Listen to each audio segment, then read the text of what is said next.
नवाखे ख़बर ॾियूं न्यूज़ हैदराबाद खां त न्यूज़ हैदराबाद टाउन कमेटी जे 6 वार्ड्स मां 5 ते पीपल्स पार्टी कामयाबी माणी आहे।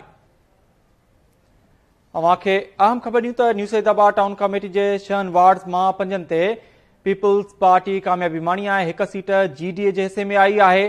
अवांखे इहो ॿुधायूं त वार्ड नंबर 1 ते PPA जो हाजी अज़ीज़ राहू, वार्ड नंबर 2 ते PPA जो सरफराज, वार्ड नंबर 3 ते PPA जो अब्दुल जब्बार राजपूत कामयाब थिया आहिनि। अवांखे ॿुधायूं त वार्ड नंबर 4 ते PP उम्मीदवार रिज़वान मलिक ऐं वार्ड नंबर 6 ते PP उम्मीदवार बाबर राजपूत कामयाब थिया आहिनि। अवांखे इहो ॿुधायूं त वार्ड नंबर 5 ते GDA जो उम्मीदवार सैयद बचल शाह लखियारी कामयाबी माणी आहे।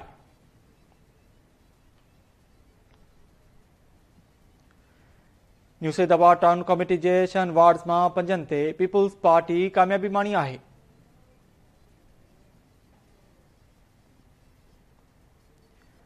ख़बर अवांखे ॾियूं त हिक सीट जी GDA जे हिस्से में आई आहे। अवांखे ॿुधायूं त वार्ड नंबर 1 ते PPA जो हाजी अज़ीज़ राहू, वार्ड नंबर 2 ते PPA जो सरफराज राहू, वार्ड नंबर 3 ते PPA जो अब्दुल जब्बार राजपूत कामयाब थिया आहिनि। अवांखे अपडेट कयूं त वार्ड नंबर 4 ते PP उम्मीदवार रिज़वान मलिक ऐं वार्ड नंबर 6 ते PP उम्मीदवार बाबर राजपूत कामयाबी माणी आहे। वार्ड नंबर 5 ते GDA जो उम्मीदवार सैयद बचल शाह लखियारी कामयाबी माणी आहे। अवांखे अपडेट कयूं त न्यूज़ हैदराबाद टाउन कमेटी जे 6 वार्ड्स मां 5 ते पीपल्स पार्टी कामयाबी माणी आहे।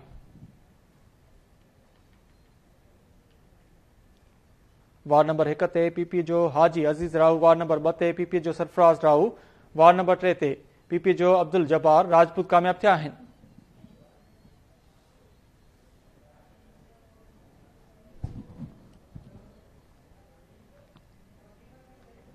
ख़बर अवांखे ॾियूं त न्यूज़ हैदराबाद टाउन कमेटी जे 6 वार्ड्स मां 5 ते पीपल्स पार्टी कामयाबी माणी आहे। हिक सीट GDA जे हिस्से में आई आहे।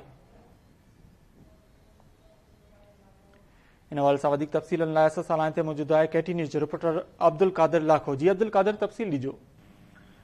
जी बिल्कुल, न्यूज़ हैदराबाद में मकानी चूंडनि जे ॿिए मरहले जो गैर हक़ी ऐं गैर सरकारी नतीजनि मूजिबि जेको टाउन कमेटी 6 वार्डनि मां 5 वार्डनि ते PP जा उम्मीदवार वाज़े अक्सर सां कामयाब थी विया आहिनि। GDA जी हिक सीट ते कामयाबी माणे वरिती आहे। टाउन कमेटी न्यूज़ हैदराबाद में वार्ड नंबर 1 ते जेको हाजी अज़ीज़ अहमद राहू आहे, जेको PP उम्मीदवार जेको मुकमल तौर कामयाब आहे, वॾी अक्सरियत सां कामयाब आहे। 5 ई वार्डनि ते 6 जेके वार्ड आहिनि जेके पीपल्स पार्टी उम्मीदवारनि जेको कामयाब थिया आहिनि, जॾहिं त हिक सीट जेका GDA खटे वरिती आहे।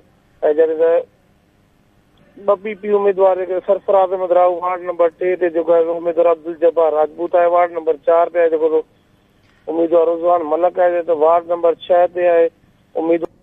वॾी महिरबानी अपडेट करण लाइ अब्दुल कादिर लाखो।